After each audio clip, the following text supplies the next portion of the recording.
Kani ay kung ingna nga dili mahigmata ang katawhang Filipino.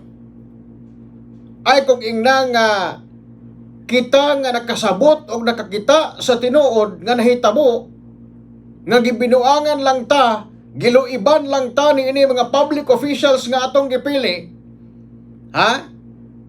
Nga nagbutang og mga ghost project, kini unta makapahigmata na nato.